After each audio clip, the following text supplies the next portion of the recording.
Let's podcast alongside Joe Giglio. I'm Joe Ovies, inside Eford Studios in downtown Raleigh. Thanks to Empire Properties and thanks to Copiers Plus. Check them out online at copiers-plus.com. A proud corporate champion going into 2025, Joe. We already looking ahead, looking at the future of OG Triangle Media. Yeah, we got some hats over there that are saved, but we got to reroute some of them. We do. Don't worry, I got 20 more hats. I got 20 more hats on the way ahead of the podcast festival. Great moments in podcast history, right? Like, hey, would you like to give us a bunch of money for 2025? Yes. Oh, cool. We've got two hats for you. I said to Drew, you get a hat either way for being a fine corporate champion. If you tell us to fuck off, we're still going to give you a hat. It's all good. But you'll get two. But you're in for 2025? Folks, who doesn't want to be a corporate champion for OG Triangle Media? Come on now. Come on now. I mean, look, that's what it's all about. I just got done watching the Olympics, and as much as the Olympics try to be about the sport and unity and bringing countries together, you know what it's really about? It's about money. Sure. It's about money. It's why. You mean all those people who have NBC shows were at the Olympics weird from their own volition? Or? You mean Jimmy Fallon was shoved down our throats during the closing ceremonies because he's highly entertaining? No, it's because they have the Tonight Show to promote, and season 50 of Saturday Night Live, which is about to get going and whatnot. Oh no! Yeah. Why did you just say that? What? I'm the same age as Saturday Night Live. When this is going to happen between now and April. Well, okay. That you said that like. Wait, but it was born the same year I was. Oh boy. Well, you're having that moment. The moment I'm having, and I think it goes back to the Super Bowl when Dr. Dre and Snoop and 50 Cent all came out for the Super Bowl halftime show, right? And it nostalgia act. It dawned on me this weekend twofold. One of them Olympic, one of them related to Disney. Hear me out on the Disney thing, okay? Because it ties into the Olympics and what I'm getting at, and this reminder of, man, we've been on this planet a long time to see some things turn out differently than what we thought back in the 90s. Okay. So Disney had D23. D23 is kind of like the Olympics for Disney adults. They announce a bunch of new stuff, new shows, new theme park rides, all this other kind of stuff, right? So they finally announced that the new Tron movie is coming out in 2026. So it'll be the third Tron movie in 40 years. The last Tron movie was... No ideas, Joe. I know. Well, if you looked at the release calendar, everything has a 2, a 3, a 4, a 2, a 3, a 4. Like, it's all sequels. So the last Tron movie, Tron Legacy, which I think came out in 2011, was soundtracked by Daft Punk. Mm-hmm. It was a really good soundtrack if you're into dance music and techno and that kind of stuff. So people were wondering, will they bring Daft Punk back? Because they broke up. That's why you didn't see him at the Olympics. You saw Phoenix instead of Daft Punk at the closing ceremonies. I bet PJ's back by Kentucky. That's a deep cut. So out comes Trent Reznor and Atticus Ross. Oh no. Nine Inch Nails. Your whole life just exploded. It did. Yeah. 9 Inch Nails will be the soundtrack for the new Tron movie. Okay. So I was like, whoa, okay. So you combine that, 9 Inch Nails working with Disney. Yeah. The same guy who wants to fuck you like an animal is now working with Disney. Circle of life, Joe. Then you get to the Olympics closing ceremony. And what do I see? Snoop Dogg is the star of the Olympics. Oh, has been, yeah. Has been the star of the Olympics. The crip walk for the horses. And then out comes Dr. Dre as they do the handoff from Paris to LA. Oh. And you got Dr. Dre and Snoop representing, like, these are America's treasures on the world stage. This is what we have to give to you. And I'm like, I got bitches in the living room, Joe. The way they cleaned up their stuff for the Olympics was amazing. He did drop it like it's hot. I'm like, no, that's not the lyric. But you got to do it for NBC in the Olympics. So I want to travel back in time. I want to go back to 1994.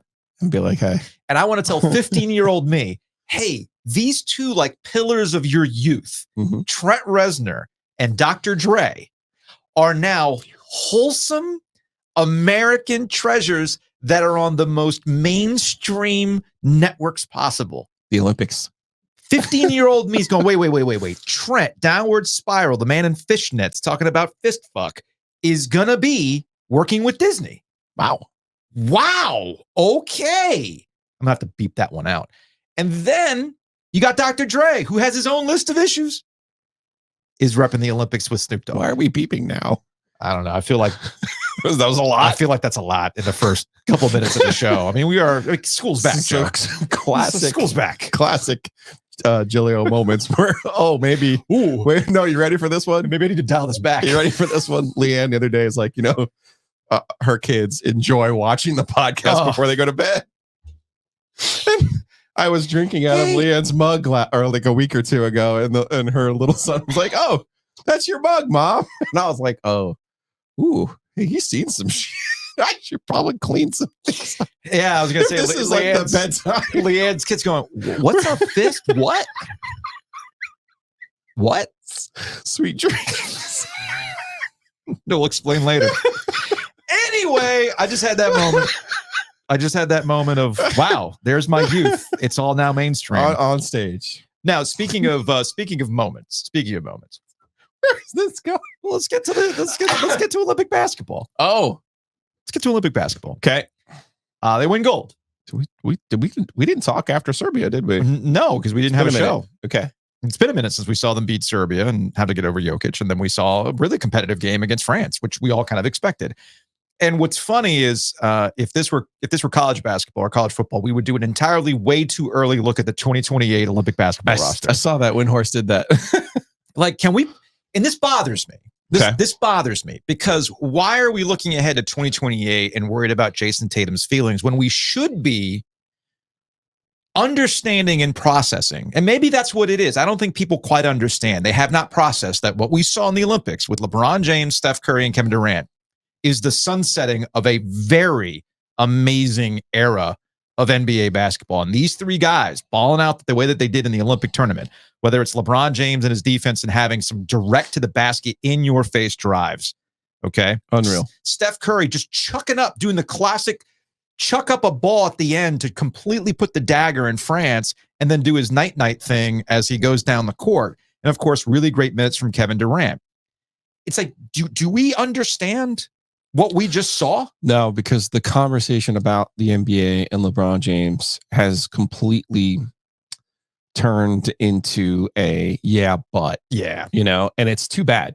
And I think it was Dan Levitard who was talking about this and about how we just don't appreciate LeBron James in the way that we should. Mm-hmm. And we had a bunch of youths at the house on Saturday, and they were talking about, like, who are the 5 best players in the NBA? Who's this? Who's that? And all this other stuff.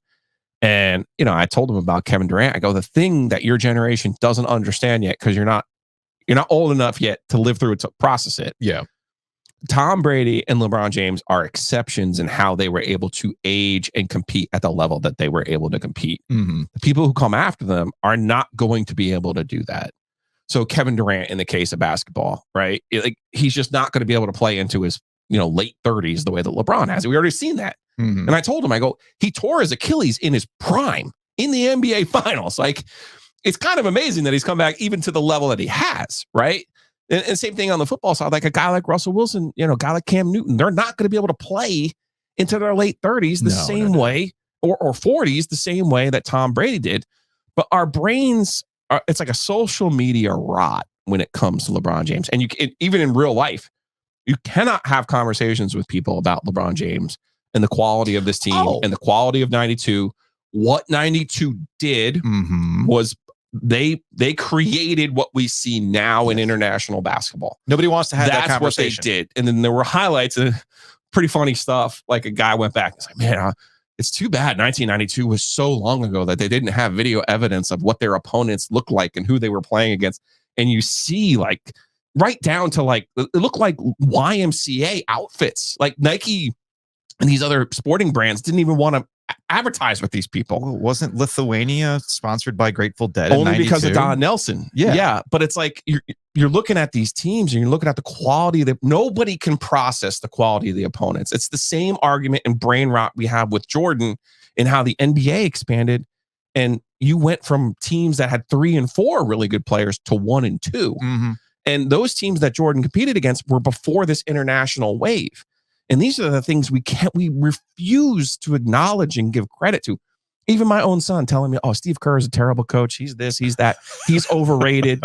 And I'm sitting here going, like, what are you talking about? What are you talking about? NBA Twitter, NBA threads were wrapped up in Steve Kerr's rotation. People are so mad at Steve Kerr. People are so mad at, this team for only winning by 5 or 6 points. And it's like, I don't think you guys understand how good Serbia really is. No. I don't think you really understand. And I tried to tell you this at the beginning of the Olympics, you, the collective audience.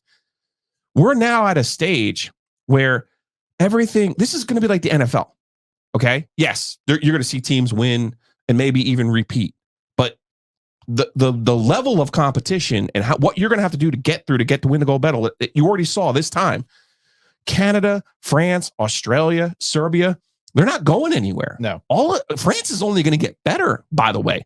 All those draft picks from the last 2 years from France weren't on that team. Mm-hmm. Okay. Wembanyama is about to assert himself as the best player in the NBA in the next 5 years as well, the next 4 years as well. So the level of competition is like completely and totally changed and for the good. Yes. And to your point, this was a coda. This was a final chapter from LeBron, from Steph, from KD. I've been saying this about LeBron James, right down to the fact that he was making jokes about the fact he's got gray in his beard. This was the soft launch. Finally, thank you. This is the soft launch for his retirement tour. And going back to the Serbia game, I'm not going to lie to you, I didn't watch the France game because I figured they would take care of them after the way that they had won against Serbia. It was a tight game. Sir, the way that they played in the fourth quarter collectively, and the way that Kerr basically put them all out there and said, one of your favorites, you made the mess, go solve it. Go fix it. Yep. The way that they played in those 10 minutes of basketball, you cannot play any better. You literally cannot play the game any better than they did in those 10 minutes to erase a 17-point deficit. They were phenomenal. And for the people who are, that never would have happened to Jordan. That never would have happened to 92. And it's like, they never played a team like that. Like, you just don't understand it. And for them to dig themselves out in the way that they did, with really brother-in-lawing it. You mentioned LeBron taking the ball to the basket and defending, Curry making his shots, Kevin Durant making his shots, Booker making some big shots as well. Embiid was a force in the fourth quarter of that basketball game. He was trolling fans. He got booed every time he had the ball. And truly stepping up in the moment when they needed him the most. So that's phenomenal basketball. And I think it's sad. It's a sad commentary. And you've talked about a lot about this. We care less about the basketball and we care more as a collective. We care less about the actual basketball and more about the drama. Right. Which gets us to Jason Tatum. It's like Tatum and Bill Kevin Simmons, Durant. Not even Kevin Durant. Now, Kevin Durant was extremely online. Yes. He's at 3. The guy just won a gold medal. He's 3 a.m. and tweeting everybody about, entertainment Can't IQ. At me, dog. Exactly. But like Bill Simmons is out here, clutching his Jason Tatum Tatum volley pit. It's like, I hope they lose. For what? Let's be honest here. Let's just be honest here. There's a cross section of MAGA. There is that. And Steve Kerr, because Steve Kerr has openly been critical of Donald Trump. Yeah. And now you have these people like, not just Simmons, Portnoy, saying, I'm rooting against you because you can't tell real talent when you see it. And now you get back to you've been lucky your whole life. Yes. Never mind that his dad was assassinated when he was in high school. Okay. Right. So please spare me with all of that. But you have this cross section of people who quite honestly now don't believe in logic or reality or facts. No. You can't argue with them. You're referencing 2 Boston guys, and that's where the Tatum stuff comes in. But even like the Duke basketball account got into it. Like, just saying, maybe you should play Jason Tatum. We're just the account manager. But I'm just saying, if like Mike Krzyzewski were still around, I would have. You would have done that? I would. No. You would have done. No, I'm saying they would have tweeted that. They never would have tweeted that. No. They never would have tweeted that. So which gets me to the end of this. All for a guy who was there for 6 months and never won anything with you. Cool. It's the writing for Jason Tatum. I just really don't understand. And what do you want? They just won a championship in Boston. What more do you need? Like, you should be focused on 2028 and how this team is going to look in 2028. If that's your story. In the meantime, let's watch these guys who have been absolutely fantastic, historic NBA guys, riding it out one last time to win the gold. And you bring up LeBron and 92 and everything else. Let's close on the overall arc, okay? The dream team was the dream team, but the dream was also to internationalize basketball. The return on investment, the great experiment has paid off. Go look at the NBA rosters today. Go look at Jokic, for heaven's sake. Arguably the 2 best players in the NBA are international. Well, 3 if you want to count Giannis. Okay, you want to put Giannis in there. But yes, the 2 guys they had to go through. Victor Wembanyama is the future, and Jokic is currently the best. Yeah. All right? That was the whole point of 1992. Not just to crush, everybody, right? But, get over on the Soviets and everything else, but ultimately it was to internationalize basketball success. But let's also talk about LeBron, because I saw a lot of like LeBron's stuff out there as though 2004 was his fault. Go look at the box scores from 2004. Go look at them. Look who didn't play. Yeah. Look who barely played. Oh, Larry Brown did not believe in. No. And in Larry Brown's defense in 04 now. Yeah. Larry Brown was just trying to win. I get that. The way that he thought was going to be the best way to win, and but not people with young put that players. on LeBron as though it was his decision. It is literally the only franchise/team that he's never controlled. Literally. Okay. But I would say 2008 also was part of that too. But he got with the program in 2008. A lot of that success goes to Mike Krzyzewski. But 2008 was referred to as the Redeem team. That was the whole point of 2008. Kobe drove the bus there. Kobe drove the bus there. LeBron was a team player. Now the leadership then shifts over to LeBron James now. And I don't think LeBron James is going to get enough credit for being able to, for lack of a better term, consolidate power in an era where everybody's very much about their own individual accomplishments. I got to carry this. I'm the guy. I'm Mr. Clutch. LeBron James never really looked interested in being the guy that was Mr. Clutch. It was about, no, we're going to win this damn thing. And we're going to do it with my guys, and we're going to walk off as gold medal champions. So it was really impressive. And the people who are somewhat dismissive about the amount they won by, or, I would have done this with Jason Tatum and all this other stuff. It's like, y'all are just missing the damn point. For what? Why do you choose to miss the point? That's the thing that I don't understand. Why do you choose to miss the point rather than enjoy sports greatness? Well, again, you're getting into a cross-section of fans who are aligned with someone who doesn't believe in reality and facts. Yeah, that's a very good point. We are in a post-fact society these days. Housekeeping. So let's actually give you some facts. Inovana, Green Cleaning Solutions. They bring you housekeeping. They do a wonderful job cleaning your house. That's a fact. So check them out. Inovana.com. Green Cleaning Solutions. If you have mess inside your mansion or trash in your cabana, get it clean with Inovana. Joe, it happened. We're here. It's launched.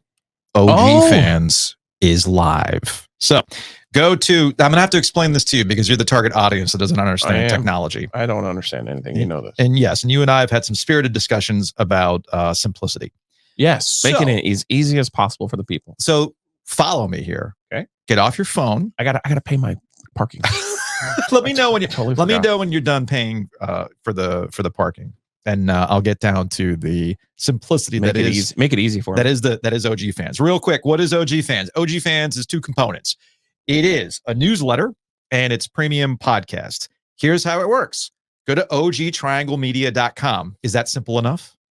Is the website ogtrianglemedia.com. Is that a simple enough website for you? Yes. Rolls right off the tongue. Sure. ogtrianglemedia.com. That's going to take you to a landing page. Yes. It'll welcome you to OG Fans. Get access to exclusive content. You will scroll down and you will have 4 options to choose from. Option number 1, OG Fans. You pay $13 a month. You will get exclusive written content from Mr. Joe Giglio, Lauren Brownlow. Tom Edwards will be writing hockey for us, covering the Carolina Hurricanes. You will get a new 5th episode of our podcast, a mailbag episode, which will come out on Fridays. Law of the Wolf is moving over to OG Fans. ACC Panic Room is back, much to y'all's demand. Where's Panic Room? Where's Panic Room? Cool. Here's Panic Room. Pay for it. The third option. And of course, we got OG. Hold on a second, Joe. And then we got access to OG Stands on Business, which is me and Dimitri Ravanos every other week talking about the business of sports media. That's $13 a month. Why $13 a month? Well, to be straight up with you, we'd like the $10. The $3 goes to Slate. The overlords. The overlords. They have a transaction fee. You can get OG Fans all year. That is 11 months of OG Fans for one low price of $143. Again, that's 11 months worth. You get 12 months total. Then you have the Founders Club, $200. Founders Club is a 1-year subscription to the premium content on OG Fans and 2 exclusive gifts.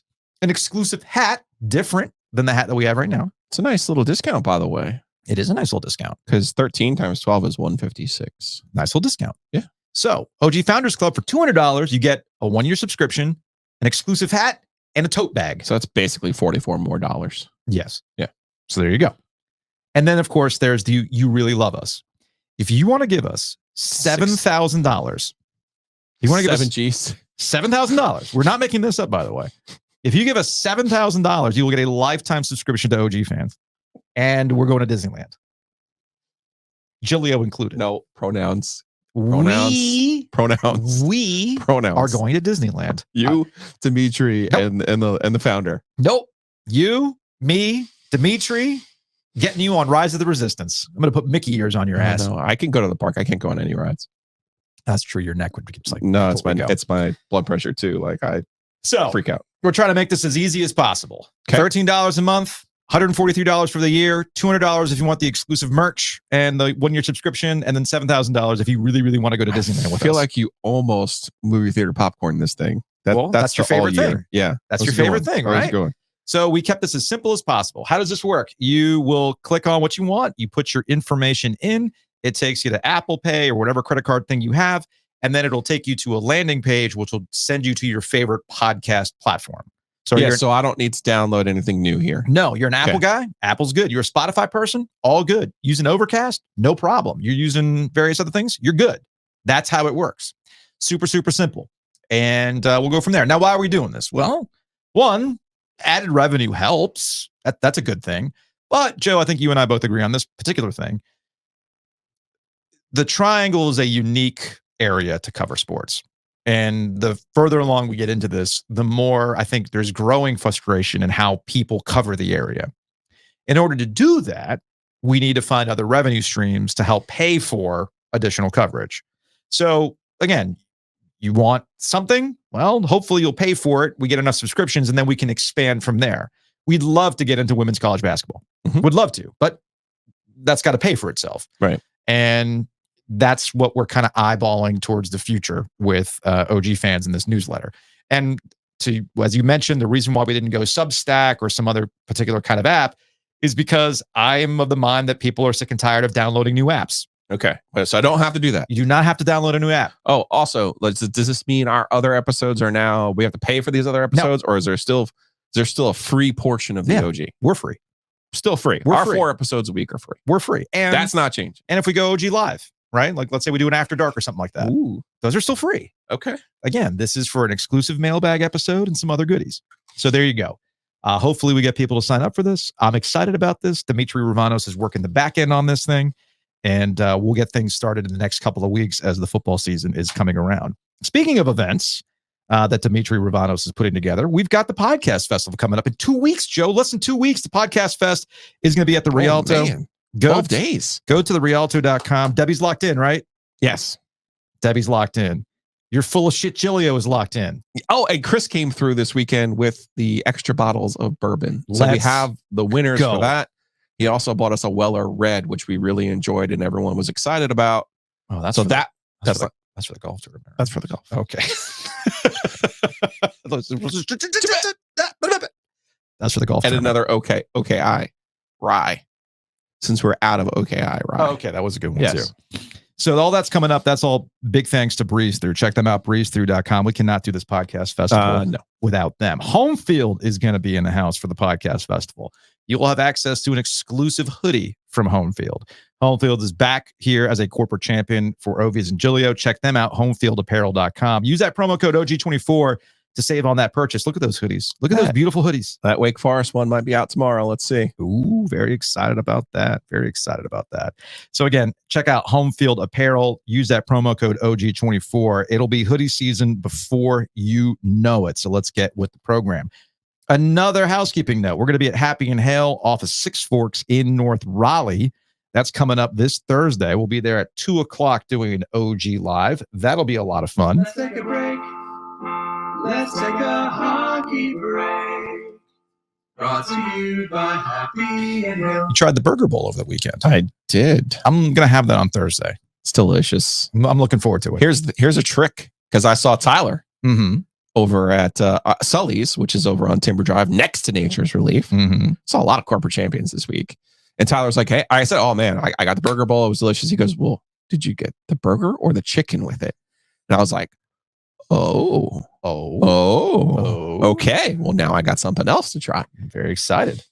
But it is what you think it is. Pickles, onions, special sauce. Yeah, it's all there. It's all there. It's for it. delicious. Big thanks to Whitaker and Hamer for sponsoring Ovies and Giglio. You can check them out online, wh.lawyer, attorneys and counselors at law. All this driving over the weekend. None of us got parking tickets or speeding tickets, so we're good. Maybe next time for Whitaker and Hamer. And of course, Hometown Realty. Check them out. They're betting against us. Yeah. They're looking for a return on investment. Like, we're a corporate champion. And sure, maybe you drive us a business, but we want your business, guys. Hey, trust me. They're counting on Giglio screwing our up. friends at Heister, James got himself a. You'll be there, man. You'll be there soon. Oh, no. We went to Bennett, gave him a budget. He was awesome. And so James today, little driving it up to the home today because we went down to Lillington, the headquarters in Lillington. Yeah. Drove by a bunch of Hometown Realty signs on my way to Lillington. But yeah, you could sell your car to Heister, as I've told you. You could buy your car. I am now proof positive that you could buy. I will be buying a car from Heister by the end of the year. Yeah. So, and I have a very specific request. We'll tell him now because the buyer has a buyer. So Bennett has a buyer, so he'll go find it for you. I need a 2010 Honda Element. Okay, that's what I need. Tell him. He'll go get it for you. My family is very confused as to why I want a Honda Element. It's like, don't ask. I don't know. We all have our things. Okay. And I want a Honda Element. Hopefully you wanted a Bronco. Nah, man. Dream's over? Dream's over. Okay. Dream's over. I have to do what I can afford. Oh, well, yeah, that would really be on because the used market, as we've discussed with the kid, with Caleb, if he's gonna get a car, he's probably gonna get my Civic because it has the safety features and all that stuff. Yeah. And it's paid for. Smart. So it's like, okay, if you're gonna drive a car, let's give you the one with all the updated safety features and whatnot. That'll make Kelly happy. And that means I will get a Honda Element. I'm looking forward to that. And you're going to see me pulling up in that thing. It's going to be fantastic. Anyway, but all the signs to Lillington are from Hometown Realty. I love it. You can move to Lillington. You could move to Garner. That 540 is getting ready to open, by the way, right by my house off of Old Stage there in 1010. So all of the new construction that's going on in my neck of the woods, Hometown Realty is your guide. You buy and sell with confidence. It's myhtr.com.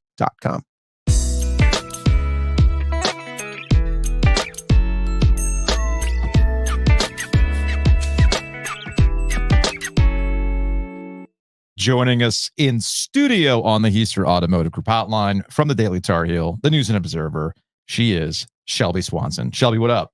Hey, I mean, not much. We're out here, obviously. You're repping today. Repping today. I love it. We came prepared. Also, obviously brought you guys some Wyndham nuts. Dill pickle flavor. Yeah. I mean, they really do their thing with the media setup over there. So shout out Rob Goodman over there and all the other folks taking care of me and helping explain some of just the wacky stuff that went down yesterday. So yeah, that's actually why I originally reached out to you, because I wanted to talk about North Carolina's quarterback thing, because I know you had gone out to practice and Chip Lindsey was playing hard to get when it comes to who's going to start for the Tar Heels. But then you were like, yeah, that's cool. But right now, Matt Kuchar just did the dumbest thing ever at the Wyndham. And I'm like, oh, you're at the Wyndham. And you're just like, yeah, but you're not there this morning for Matt Kuchar's what? He's got one hole to play. He's already done. He's already done. Yeah. As we're recording this, and it's funny. I was talking with obviously Luke DeCock, sports columnist at the NNO, and he was, I thought, joking, but he had asked me last night. He said, hey, go ahead and ask, like, what's the media setup going to be for, Kuchar and his finish and everything. And, no media setup. I think they just said there's going to be a rules official. So I'm curious. I have a buddy that's going to feed me some, videos and photos. He works with the tour, but if there was an exit kind of interview, I haven't seen it yet. Obviously this just played out, but rest in peace, the great column that would have, maybe come out of that in that half bowl of play. Because I thought the story of the tournament at the Wyndham was the one guy who blew up, right? I don't know the name of the guy who won. Yeah, Grayserman had an Duke. 8. Oh my God. And he had a 2-shot lead. Or no. It was an 8 following a 2. Yeah, he had an eagle, his third eagle of the round or the day, because they played 2 rounds yesterday. Then he had an 8, which is impossible. And then he got the yips Oh no. because he still had a chance to win the tournament, but he got the yips on putting. He missed. You think Rory's misses and Piners were bad? He had like 3 of those. So you're at the Wyndham yesterday, and Kuchar decides it's too dark to continue to play, even though his last group, he was part of the last group. Yes. His partners finished. Yes. And he was just the last one there. And I'm like, oh, okay, maybe he's trying to get into the playoffs. Well, no. He's not in playoff contention. Okay, No. well, is this about some other kind of, does he need to keep his PGA card? Like, I don't know. Like, why are you so hell-bent on making sure that you can finish this whole in some form or fashion? And I can't find the answer. So I'm guessing while this was unfolding yesterday, there was a lot of confusion. And I'm sure they're breaking down the course at that point. All the other 17 holes they're breaking down. What's this guy doing? Yeah. So there's like, there are 3 ways that I can go with this, and I'll break this down. And I was just explaining this actually to my grandma, big golf fan, on the way over here, because she had turned the Wyndham off and was watching the Olympics closing ceremonies, which she described as wacky. And I said, Grandma, you know what? I have something better for you, actually. So the first theory would be, like you said, okay, there's some sort of Wait, can you wound me real quick? Wound me. How old is your grandma? I'm not at liberty to reveal that information right now, but okay. Joe, let's put this way. Joe's about to be 50. I'm 45. Wound me. Like, are we within like a 10-year range here? no. Okay. All right.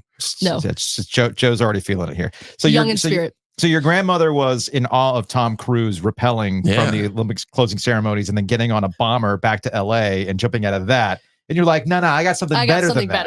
I got something better. So the first theory would be, okay, this is, like you said, this is a hole that like really matters for him in terms of, he does well. Maybe he's on the playoffs bubble, or in terms of like the prize money payout, there's, something there for him. I don't have the exact numbers in front of me, but I mean, like, the difference in, let's say he went out this morning and just, like shot it straight into the hole. I mean, the difference in terms of like prize money earnings, I would say, like, in comparison to the millions he's made over his career, is maybe like $15 to the average. It's actually about $100,000. So my understanding, this is from golf.com. Go ahead. Thank you. When he went into this, it was a 10-way tie for 12th. If he holed out for eagle, which, what are the chances of that happening? It didn't happen. He would have jumped. He would have jumped into a tie for 6th. That would have paid him out $276,000, up from the $134,000 he would have been paid for a tie for 12th. If he birdied, he goes into a 6-way tie for 7th. That pays $223,000. A bogey would drop Kuchar into 7th, and into a 7-way tie, I should say, for 21st, which would pay him $77,000. So we're really, in the grand, to your point, in the grand scheme of things, we're looking at about a fluctuation of about $100,000.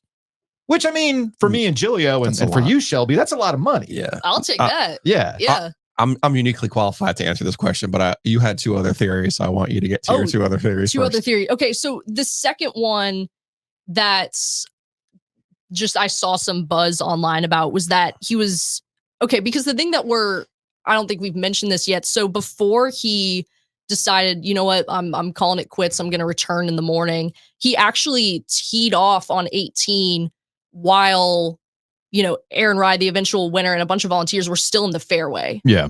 And he was, some people report, I didn't see this, but we're reporting that he was complaining, well, why didn't anybody, warn me about the people in the fairway? So that came again to the conclusion, this is just the media room buzz, that he was so pissed that he decided that's the last shot I'm going to take. I don't believe that, honestly. I think what is more plausible, and this is more in lines of what he told the Golf Channel after, his play was suspended, I guess, he was basically trying to save Max Grazerman in a sense. And he, by way of showing, hey, I'm stopping my play, wink, wink, nudge, nudge. Like, if you want, you can come back tomorrow. So if I'm Grazerman, I want to get the hell out of there after all that. Exactly. So the quote that he gave Golf Channel's Todd Lewis, he said, "We were so far past when we should have stopped playing. We saw what Max did on hole 16. They should have blown the hole there. I feel bad. The poor kid. I mean, he's a PGA Tour rookie. He's 29, but the poor kid should have won this tournament. By me not playing, it may show Max he has an important shot to hit. Okay, like, cool. Again, Grazerman's 29. Like, he doesn't really need anybody telling him what to do. Also, the real-time conversation that I actually heard, because I had an inside the ropes pass and I was in the fairway when this happened, played out like this. So Kuchar approaches Grazerman and he's on the fairway and he says, "Hey, I'm coming back tomorrow." Grazerman walks over and he said something along the lines of, "If I finish, do I have to come back with you tomorrow?" He said, "No, if you finish, you finish." So Grazerman doesn't say anything.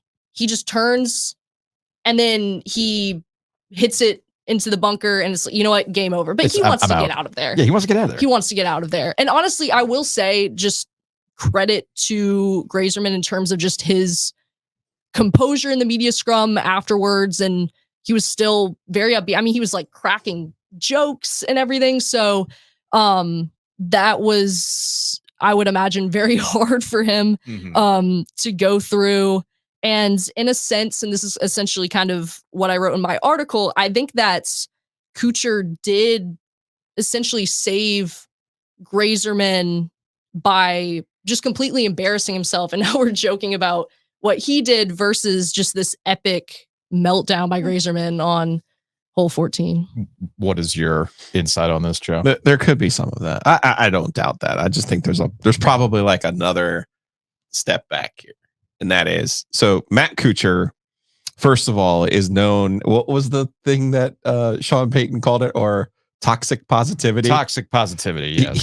He is of that Russell ilk. I see. Okay. I see. So there's that. So you have to kind of that as a baseline. Here's a guy, though. He's 46 years old. He literally has been in the playoff every single year that it's existed. And his only way home this year was to win the Wyndham Championship. He played well in Minnesota last week, so put himself in position. But it was like, yeah, like, haha, wouldn't it be fun? Wouldn't it be amazing if Matt won? Well, he had a 3-shot lead in the third round yesterday. Yeah. He's 46 years old. He's obviously not as fat as I am, but he's not in like fighting shape. Okay. Let's put it that way. All right. It was hot. It was a marathon. I'm watching my language. I don't know why. It was crazy hot yesterday. Remember, Shelby's in college. She's probably heard worse shit at this point. So. It was stupid hot. I mean, it was unbelievably hot yesterday. Yeah. I'm being that guy right now, but I did play that course like 2 weeks ago. It was an amazing shape, but still soaking wet. Well, right. And you're slogging through this thing at 46. You're firing after this thing. And now the way your golf brain works, I don't care if you're Matt Kuchar, I don't care if you're Joe Giglio, I don't care if you're anybody else. When you have that 3-shot lead, your brain starts racing. I fucking did it, man. Yeah. I had to come here and win, and now I'm going to win. Right. At 46, and the awesome kind of dynamic there was you had Aaron Ryan, Cameron Young in the third round at least chasing him. These are two stars who haven't won yet. So you have this dynamic. If Jim Nantz had been there, it would have been like, was he there? I watched all of the ESPN Plus coverage, so I apologize to Jim if he was there. If he had been there, it would have been, here's Matt Kuchar chasing his last championship, and here's Aaron Ryan and Cam Young chasing their first championship. So his brain at 46 is going, I got this shit I showed you all. I'm going to be back in that playoff. I'm going to cash that check. I'm going to do this. I'm going to play forever. You know, all these great things. He was bad from that point on. So to your point of saving Grazerman, he saved him in a sense that Grazerman's meltdown would have exceeded his, because Grazerman had a 4-shot lead in the fourth round. Yes. As opposed to his 3rd-shot lead in the third round. But I could see the old man, like it's like Game of Thrones, man. Do you want to go take the black, or do you want me to kill you on the spot? Right. You know what I mean? Like, you make the choice. Yeah. Because your shit's over. Yeah. It's over now for him. And to think, though, your brain races to that. I got this one more time, man. I did it because Matt Kuchar, he is considered one of the nicer guys. I mean, he has some catty issues in his day there with Pay, but he is, he's like almost like a grandfatherly type, like he doesn't hit the ball far. He's just like a little bunter out there, and Wyndham can be a bunter's paradise. So it's just kind of like I could feel that man's pain And when people were like, "Oh man, what would I do in that situation?" I would make all you motherfuckers come back tomorrow. But You know this. yeah, you would do You that. know But this. then you'd also find out the hard way. No, we don't actually. It's just going to be you. Giglio. It's going to be you and the rules official, and nobody's going to be there. But these are the rules. That's great that that's the rules, but everybody's moving on to the next tour stop. You know how I feel about But you'd still be like, I was still right. I was still right. I was right. I just Tyreek Hill. That's It- what you would do. it was just crazy to me because I mean I'm wrapping up my story around like it's nearing on 11 p.m. and they're breaking down the media. They gotta room, go. and They gotta go. And I'm Randy thinking- Brownlow has a tea time. Yeah, well, they don't break everything down on the course because they do let the members play with Yes. the PGA Awesome. setup. So Yeah, Randy and the Swaff, they got to get out there. Yeah. Okay? they're out there right now. Probably. They were on one when they're- Kuchar was I on. was gonna say, I got to text Brownlow's dad to be like, "Did you kick Kuchar off the course?" Like, buddy, I got a tea time. Let's go, man. I Let's got the go. regular 8:30, sir. Let's go. And I was Big gonna- dog's got to eat. I was Let's gonna go. ask with Kuchar being a Georgia Tech guy, Grisman being a Duke guy, does this count? And it being Greensboro as a go ACC moment. Absolutely. You know what, Shelby? You're absolutely right. Cam Young's a weight guy. Like I was last year, Lucas Glover, a Clemson guy, won this thing. Like ACC guys do usually normally play well here. Luke pointed out that a Florida State guy was in the lead for a Clinton, while. the amateur. Yeah, Yeah, he played well. An actual Yeah. Florida State guy. Oh, that- in Yeah. Sedgefield. He had the That would have Seminoles been- like score. Yeah, and I'm Yeah. sure that Drew Weatherford would have been like, "See, that gets us out of the ACC. We beat you on your where the Where it was ACC was born. born. And now we killed it. We killed it right here." Yeah, it's peak go ACC moments for sure, Shelby. Yes. See, the generation coming up is going to be okay, Joe. They're in good hands. The kids are going to be all right. Speaking of, let's get back to UNC before we say goodbye because you have a meeting to get to. good things you can learn from me. Fuck the meeting. Yeah. Well, they'll understand. They'll understand. Joe loved a meeting. Joe loves meetings now. Mm, All right. gotta hit the button. I started to get this sense at ACC kickoff that Carolina is really going to do the thing here, and they're going to walk up this quarterback battle all the way up until the first game. And I am convinced now more than ever that they're giving Jacoby Criswell an opportunity to win the job. He was a late addition in the transfer portal. They brought Max Johnson over for reasons. I get it. Connor Harrell, Joe likes to point out, looked pretty good in the bowl game. But the minute they brought Criswell back, a guy who did compete with two NFL starting quarterbacks in Sam Howell and Drake May, that they're giving him every reason to go take the job. Mhm. And I get the sense based on the quotes that you got from Chip Lindsey this past weekend and put in the News and Observer, that's very much what is happening right now. Is that a correct read? I'm not sure actually. Okay. I'm not How sure. do you read what's going on with the three quarterbacks right now? So I would honestly say, and it's really hard just to draw any conclusions because they've been so incredibly tight-lipped about this. Yeah.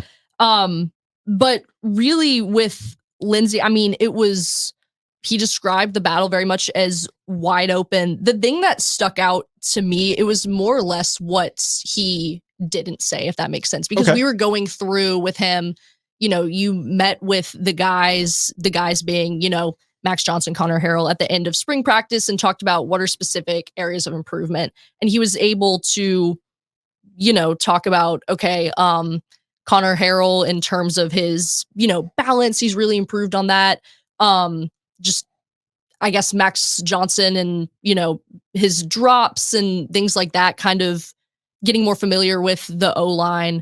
That was a great source or great point of improvement. He didn't say anything in terms of Jacoby Criswell. That being said, though, obviously with him being a late, transfer in April, there's not as much to go off of. Sure. The thing that really stuck out to me, and I want to be very specific, and I can go back and find the exact quote because Mac Brown reads and listens to everything and he doesn't Yes. like being misquoted. Yes, he he does. said something along the lines that when we were talking about the quarterback battle with him yesterday, we were talking about, and he said that, Criswell has a really great chance, of being, in that conversation if somebody gets injured or next year. And I'm thinking, Next year. No. So Of course, if I'm a Carolina fan, I'm going, what do you mean next year? For Mac. Not necessarily Right. who the quarterback's going to be. that's a whole other conversation. But I mean, he's been doing the intermittent fasting. Okay, he's been doing his one diet Snapple a day. So, We're talking about Mac. yeah, we're talking about Mac. Yeah. I think Mac probably saw some photos of himself, just kind of like I do. And then I go, nah, I got to do something about this. All quarterback decisions are based on this calculus. Who, if I don't start, will I lose? Mhm. Whether it's a transfer portal or Yep. whether I lose them mentally or whether, maybe I lose the team. You could Right? lose the We team. saw this last year with NC State. Yes. Like, if we trot this guy back Mhm. out, I'm gonna lose the team. Yeah. So that's what this calculus is all about. Like, so you sit here and go, yeah, they probably paid to get Max Johnson out of the portal, probably. But they're not afraid of losing Not like Max an Johnson. exorbitant amount, right? Criswell's kind of like a little bit of a bonus. Mhm. So you look at Connor Harrell, played well. I thought played well in the bowl game. I get it. His numbers weren't like off the charts, but I thought he handled himself well. Sure. I think he moves well. I don't think that's going to be Max's strength. Honestly, I think Connor Harrell gives him the best chance to win. Mhm. And I also think you can then say to Max Johnson, look, man, we're going to give this guy a chance. I need you to be ready. And then I think he's the one most likely you can go to and say, hold tight. Yeah. You're going to get your chance. And when you get your chance, I need you to make the most of it. Yeah. I think that's how this plays out. I know we've had conversations with some different people who say, look, Max Johnson's steady. You've mentioned this before. They're going to be a different team this year. Mhm. They're going to be a defensive, run the football, play old-fashioned Yeah. It's the football Amari this and year. Hampton show. Yeah, I mean, they're going to be a different way. So they don't want mistakes, but also don't think you put yourself in a situation where your quarterback is a statue. And I'm not saying that Max Johnson is, Yeah. but I think He's thrown 900 balls in the SEC. It's 700, but Mac always uses the 900. Max figure. 900. Yeah, I mean, he's Sorry, got experience. anyways. I think you know what you're going to get from him, but I do think with Harrell, there is more upside there, and there's a little bit more flexibility to the offense. The reason why I'm hammering the point on Criswell is that there's already familiarity with the coaching staff, or Mac Mhm. Brown in particular, and Criswell and what he was doing in the camps before. Oh, I thought it was super curious for them to be like, hey, Why don't you come on back? So my curiosity has always been, if Criswell, maybe not to start the season, but if he acclimates himself to the playmakers around him and Chip Lindsey, who was not his offensive coordinator when he was here the last time, if he can acclimate to what they want to do, then I feel like Mac's going to push for Criswell to be the starting quarterback because there's a familiarity there. Now, to your point about who are you afraid of losing? Well, that's when you get into the Connor Harrell situation. So what I actually think is going to happen, again, this is just me, rampant speculation. It's not like I've been at practice. I'm just kind of picking up, and I've seen this multiple times. I think Max Johnson is these two dudes didn't work out, so let's go to the safety. Let's go to the safety pick. Yeah. So we know we can go to him if we need to, and what gives us a more dynamic opportunity to win. To your point, Connor Harrell does that. That's why I think we're going to get two quarterbacks. Max is going to play two quarterbacks. Sure. It's going to be Harrell, and it's going to be Criswell. Max Johnson's the guy they're going to go to if neither one of them works out. That's the way I see this playing out. I could be completely wrong. Yeah. I just think when you combine all these things together, history with Criswell, to your point about transfers, how many times did Mac talk about, well, we got to play more guys. We got to play more guys. How about not having a spring game? Right. Because some guy might leave in the spring. Somebody might play well. That's One of all- those quarterbacks might play well, and somebody might whisper to him. I mean, that's a reality of the world now. That's all part of the calculus. Yeah. All part of the calculus. And that's why I don't really see Max Johnson having he's not going to start. Well, I just don't see him starting. all right. I will say, going back to the spring game, and again, you have to factor in Public spring game. public spring. Sorry, my bad. Yes. They did play. I mean, Yes. They play. You just didn't see it. It was made for TV like the Olympics. I think with just the general vibe, again, assessment of Mhm. everybody in the press box is that Connor Harrell looked a lot better, honestly. And again, we have to factor in who they're going up against on defense and all those things, but that was the assessment. But keep in mind, if I'm not mistaken, when you go back to Criswell and Drake May, Criswell was, very much ahead in the spring. Yeah. And then May just had a really great fall. And again, going back to what you're saying, I think they are giving Criswell every single opportunity to show what he can do in practice. Mhm. But that being said, he is still, playing from behind. And you also have to keep in mind that, yes, he's more maybe familiar with the staff going back, but I would say that Harrell's a lot more familiar with Chip Lindsey. and what he does there. And there's also just kind of a sense of, I don't know if it's like seniority or dibs or like how to put it, but Harold and Max Johnson were at ACC Media Days. They have been there during the spring. And so anytime that you talk to, especially Mac, Criswell's, he's playing from behind. He knows that. But I don't know. I certainly hope that he does get a chance. He talked a lot at his press conference coming in just about, I could throw it further than Sam Howell and calling his arm the moneymaker and all that stuff. So I'm like, okay, if you're gonna talk like that, like, man, you better get some PT. So we'll see. We'll see. I don't know, but he certainly, I think he has a lot to prove coming in that late.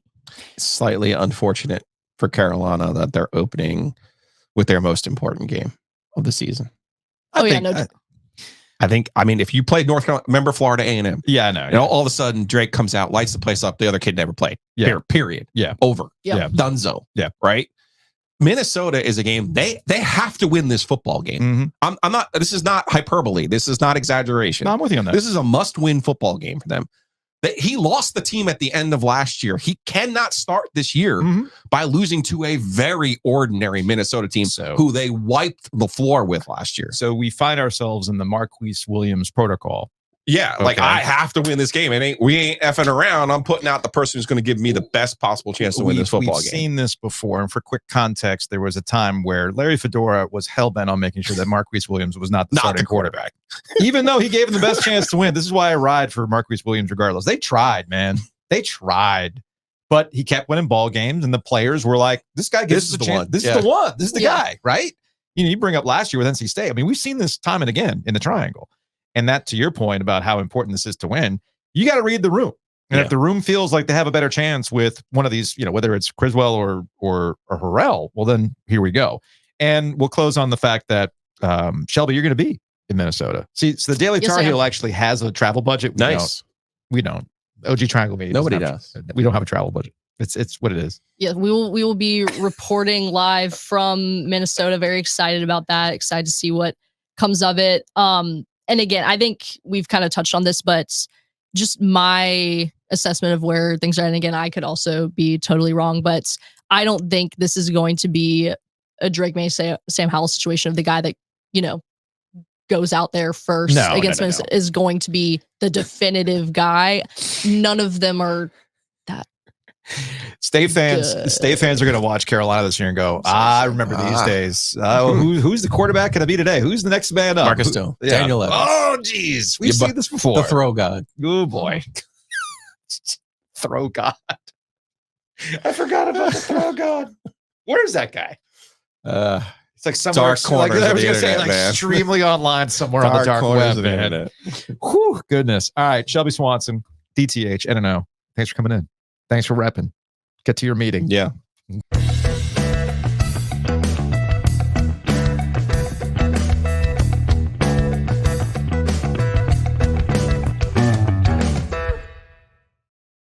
Big thanks to Rowback. Giglio was rocking that Rowback at the Wyndham last week. Get my peaches out in Georgia. I get my peaches from Rowback.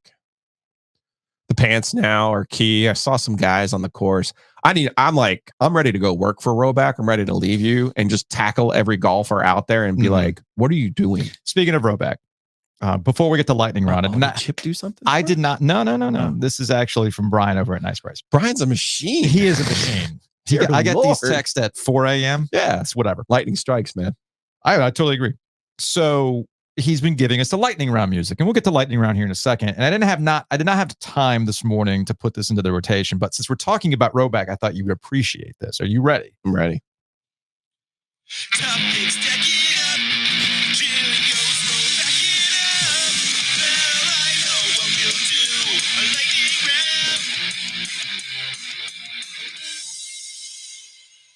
You're Rowbacking up.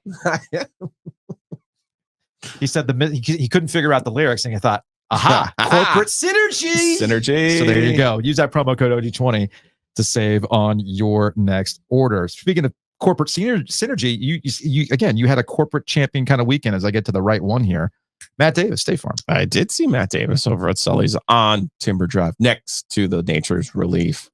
He's back in town. Excited to catch up with him. Here's how you should catch up with him. Give him a call, 919-779-8277. Have a conversation how he can save you on all of your insurance needs. We've had a lot of people do that, and both sides of it work, right? Like people reach out to us and say, man, you were right. Save 30 to 40%. Can't believe it. Oh my God. And Matt and his crew, Nicole over at Aversboro Road, has said, you got some really smart listeners. Like they don't call like thinking we're gonna like give you something for free. Like they call, they have a conversation with us. Sometimes it works, a lot of times it works, sometimes it doesn't, but we have the conversation to do that. Help yourself. 919-779-8277. All right, so we have one other corporate champion to talk about in this break. That corporate champion is Mosquito Authority and Pest Authority. I cannot stress this enough, given all the rain that we've had in the last month, given the tropical depression, the tropical storm that came through. The bugs are active. Roaches are everywhere. Ants are ridiculous. There's a solution. Go to bugsbite.com. Take care of those mosquitoes. Take care of the pests inside your home. It's all at bugsbite.com. Pour one out for the pandemic, Joe. You remember during the pandemic, I like to burn shit in my front yard. It was like it was a thing. Yes. That is so I had this leftover pile of wood in the backyard. It's been there for a while now, obviously. And it was an ant haven. I found 2 snake skins back there. There was a gigantic frog, and there was one little baby snake in this wood pile. It really was an ant pile. So I finally, over the weekend, at Hayes' request, like, hey man, you want to help me out? I'll help you get rid of these ants. Maybe you can help me out, get rid of this wood pile. I burned the last of the pandemic wood on Sunday morning. Okay. It was a schwitz, my friend. But I'm telling you, there was a whole nature's wildlife show going on there. I still have a Christmas tree for you. So sweet. Although at this point, it's probably not dry anymore, given all the rain behind the shed, dude. It's been ridiculous. Check them out, bugsbite.com. We've got a lot to get to. Woo. It's a lightning round. Yeah, between Rancid and Green Day, Brian is definitely tapping into things from the 90s as we started with. All right, Olympics. So it's only taken us 57 minutes to get to the Carolina Panthers playing a preseason game last Thursday when we last left you. But really, what is there to say? What is there to say? You talk about that brain rot, right? Y'all, Dave Canales, head coach of the Panthers, straight up said, we're not playing Bryce Young. We're really not playing a lot of these starters. Is that Plummer's kid that I saw out there? It's not related. Not related? I just want to double check. Because we're that old, since that's the theme of the day today. Not related. Does Jake the Snake's kid have a starting job somewhere? From Arizona, but no. Okay, it's not Jake Plummer's kid? No. All right. In my John Swafford voice. No. We're not breaking news here on the OG. So they didn't play guys on the offensive line. They're on their third or fourth string quarterback. They haven't scored a touchdown. And look, I love Scott Fowler, columnist, Charlotte Observer, but I'm not looking at a preseason game to see the thing that breaks the curse of having not scored a touchdown since December of 2023. I mean, I get it. It's been a long time since the Carolina Panthers scored a touchdown, but this isn't the thing I'm looking for. And let's just chill. Let's just chill with what we saw in a loss to the Patriots on Thursday night. There were 2 definitive wins, though, for the Carolina Panthers in this performance. Okay. Number one, you now have identified that Jack Plummer is not an NFL quarterback. He's not your third string quarterback. You can safely move on from that. You thought watching Will Greer and Matt Corral was a bit of an adventure. Poor Jack, Louisville legend Jack Plummer. My goodness gracious. I felt bad for him. Yeah. The other win is you didn't trade anything for Jack Plummer. So unlike Matt Corral or Will Greer or waste even a draft pick, he was an undrafted free agent. Let's look at the bright side. No harm, no foul. On a serious note, watching the game, I didn't like the penalties. Obviously, the game was played in a driving rain, and it was messy and sloppy, and there were a lot of penalties, and there were a lot of drops too. Mingo and Terrace Marshall, chief among them. The great thing about receivers is they are really replaceable. Even Tyreek Hill, even the best player in the NFL, is replaceable. Yeah. So those two players hurt their standing, and they're going to have a hard time making the team. Marshall, I think, in particular. But other than that, you're talking like third, and you're talking guys who have never even practiced together. So I would not put that much stock into the way that they performed. Now, of course, don't say any of that to the Patriots, who are have lotion and the tissues at the ready for the way that Joe Milton played in that game. And did you see Drake May's one series? He threw one screen pass and then he threw high on one of his slant attempts. Yeah. Did you see Milton? You see that? Did you see that scramble? The actual quote I heard on my social media feed was, "We did it again," meaning we took another quarterback in the 6th round. Surely this one will also produce 6 Super Bowls. Surely. Yes, that's how it works, guys. Just stop it, people. Just stop it. It's coming down like this world. It's like this world. It's like this world. I was texting with our friend Brooke Pryor that we're really going to be in Steelers Central mode here soon. She's like, "What are you talking about? It's Wolfpack Central." No. Between Russell Wilson and the Justin Fields debate, although it's not like Justin Fields really lit it up in the preseason game. So maybe Russell has some life left in him. And I guess Peyton Wilson balled the hell out in the preseason game. Shocker. Weird that Peyton Wilson balled out. But Brooke's like, "No, I appreciate Peyton Wilson because he did a radio interview up in Pittsburgh last week. And he's like, yeah, I grew up being a Carolina guy, but they're wine and cheese, and that's what sold me at NC State." So even Peyton Wilson's keeping this thing going up in Pittsburgh. Love it. Good for him. Good for him. His number's wonky. I don't like that, but it's like 41 or something. 47. It is what it is. It is what it is. But yeah, I saw this. I had ESPN on, and they were already having this. They were trying to make decisions on Justin Fields already. And it's like, that's a long game thing. They brought Russell in for a reason. I'm sure that Justin Fields will get more opportunities here to get acclimated. And then maybe I was, again, texting with Brooke, and I was just like, where are we on the Russell Wilson? Is he going to get Matt Flynn type situation? Because like the Joe Milton stuff, it was like, oh man, Justin Fields is really turning it on in practice. Look at these dimes that he's dropping. And of course, the game itself, you didn't really see that translate. But as Brooke said, they're giving Justin as many opportunities as they can. Russell Wilson's not going to get Matt Flynn just yet. It's Leo DiCaprio who points at the screen in the movie. Movie, right? Yeah, that's the Once Upon a Time in Hollywood. All right, I don't expect that you were watching at this time, but for whatever reason, okay, I was gambling on the game. Shocker. I was watching the Steelers game, and early in the game, the opponent, was it the Texans? Yeah. They ran a jet sweep. And NFL Network doesn't staff these games. They just use the team feed. Mm-hmm. So the Steelers, it was Charlie Batch and whoever the straight guy was, the announcer was, and he goes, they run a jet sweep on the first series. And the guy goes, we've seen, and he goes, Texans with jet sweep on second down. He goes, we've seen a lot of that in the last 3 years. I was Leo. I was Matt Canada. I told you motherfuckers what that guy was going to do before he got there. And see the light. Now you know. It's a lightning round. It's the lightning round. The Dallas Cowboys continue to be the offseason gift that keeps on giving with Jerry Jones and how he's handling contracts and what's up with Dak Prescott, and CeeDee Lamb is holding out, and CeeDee Lamb's responding to videos of the Joneses talking about contracts and being all in, and he's just saying LOL. You informed me of a conspiracy theory that I was not aware of. This was not fed to me. But I think people who listen to the podcast know I'm a big fan of Nick Wright over at Fox Sports 1. And there's a Nick Wright, Jerry Jones conspiracy. Do I have this right? Yeah, the reason that they're not paying Dak Prescott and CeeDee Lamb is because Jerry Jones is going to sell the Dallas Cowboys. That's not the reason why he would sell. The reason why he would sell is because you're looking at the future of television and you want to get out now and truly cash out. Is it time? That I don't know, because I think what's going probably safe for another maybe 10 years, maybe before you panic. Maybe. I mean, I think people are looking at what happened in the NBA recently. So like the Boston Celtics just won an NBA championship and the guy sold. Yeah. Mark Cuban got out of the NBA before the next television rights deal came out. And people were trying to view that as well, that's a canary in the coal mine. If Mark Cuban doesn't want to be a part of the next television rights, They're screwed. They're screwed. Of course, that ended up not being the case.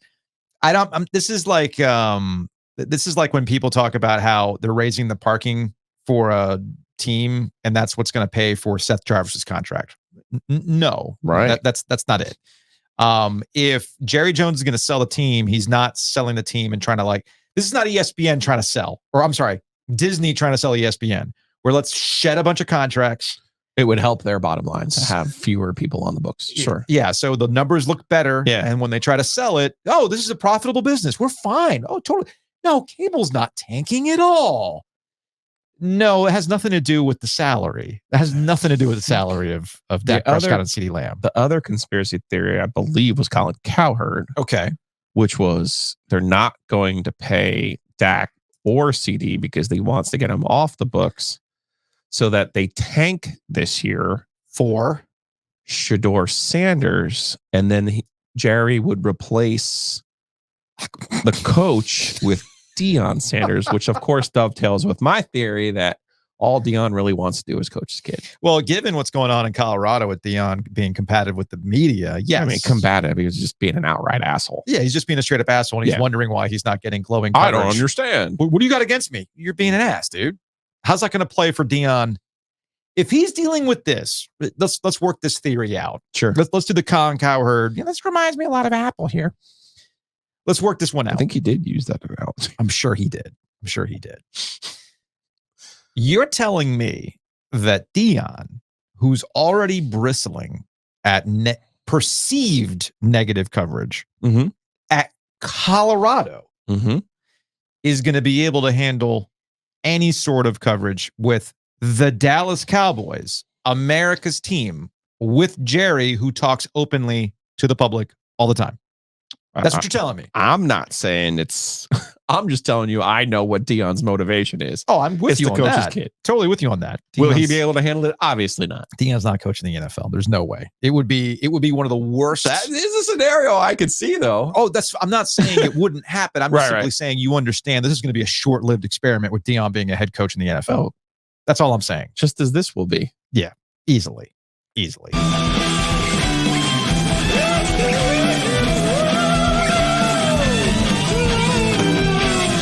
Lightning round.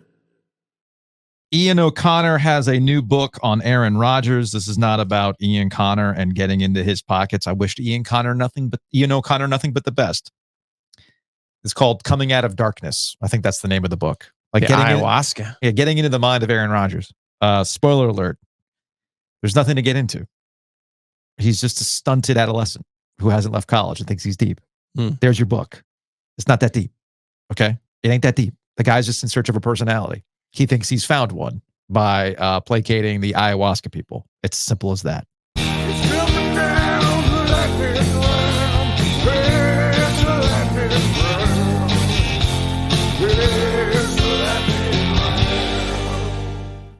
I like to make this, this might be a new segment within a segment. I'm going to call this Joe Giglio was online and he sends me stuff. I'm interested to see which one you picked. Well, no, actually I have two of them. I just got to make sure that I have the sound on for both of these. I think two of these are in relation to college football 25, which you're playing, right? Oh, and this one hit home, man. This is one of those things where I tried to tell you, this is where Joe Ovies was right. Yeah, absolutely. When we talked to Matt Brown and we previewed College 25, I said, the people who are going to struggle the most are the guys our age who are going to realize real quick the games have become more advanced and we don't have time like we used to.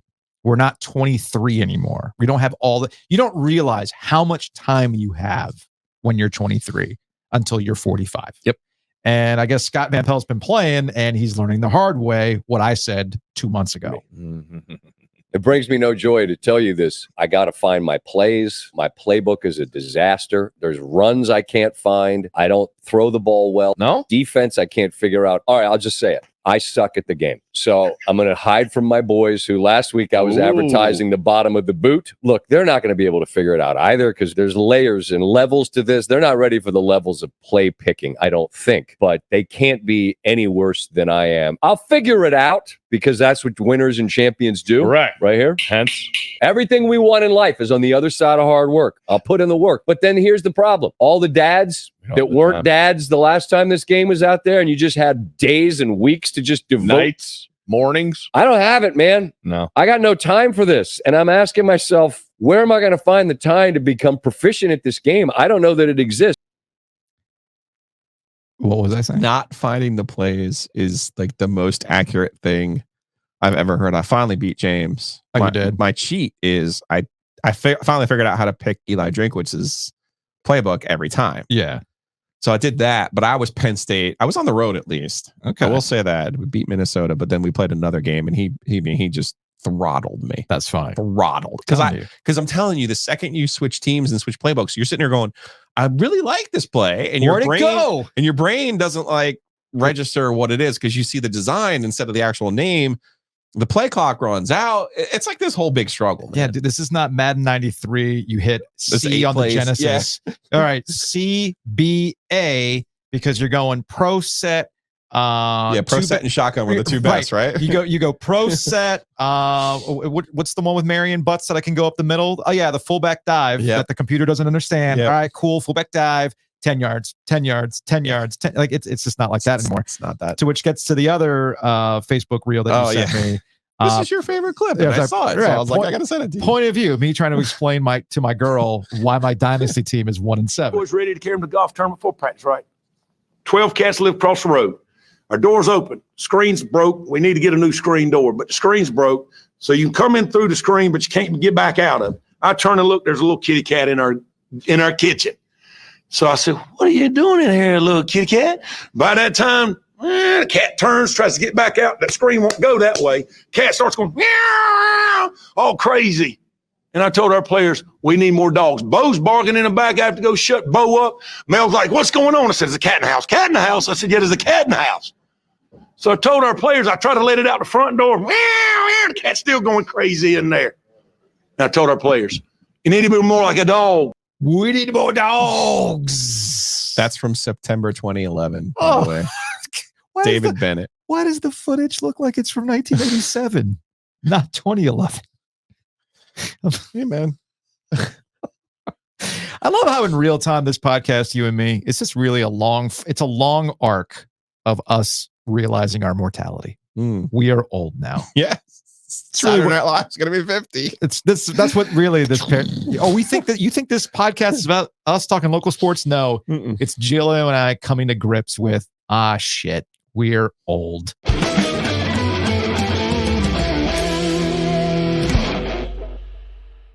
Yeah, life is short. Eat more ice cream. Go to Two Roosters, tworoosters.com. New month means new flavors. And you got that peanut butter cookie dough, right? Peanut butter cookie? Peanut butter cookie. Yeah, that's where it's at. Oh my gosh. That's where it's the at. greatest thing in the history of the world. So check out tworoosters.com. Go get your flavors today. Locations across the triangle. Also, big thanks to Nature's Relief Hemp Store. Online, nature'sreliefhempstore.com. RELEAF hempstore.com. I'm actually going this week because I'm out of my sleep gummies. And did I struggle last night? I'm out of my 2.5% teas. Oh, okay. So I need to get a few of those. I got to see if my sodas are back in stock. Hopefully you people have left some for me. Look, some of you might deal with this. Sometimes you got to turn your brain off at night. Yeah. And I had a really hard, last night was a prime example of me unable to turn my brain off. I'm thinking about, well, what's this week going to be like? I still got to schedule like November for this travel hockey team. Yeah. Like the season's about to start up. Like, we're almost sir, at the Hershey. Don't you lie to me. You're not grinding over the show. You're grinding over your junior cane. Kind of, yeah. I gotta get the schedule set, dude. I'm freaking out. Like I'm sweating on Monday. I'm sweating. Anybody can podcast on Monday. Can you schedule exhibition games in November? No, apparently I can't. So again, any 14U single A teams, lower A teams out there, holler at me. Okay. So I couldn't turn my brain off, and I'm like, oh, damn it, I'm out of gummies. So nature'sreliefhempstore.com. Also, big thanks to the Butcher's Market. Check them out, thebutchersmarkets.com. Get your signature steak tips. They are absolutely fantastic. It's not too late. It's not too early, really, I should say, to start thinking about your tailgate setups, you can do that at the Butcher's Market. So we highly recommend you pay them a visit today, thebutchersmarkets.com.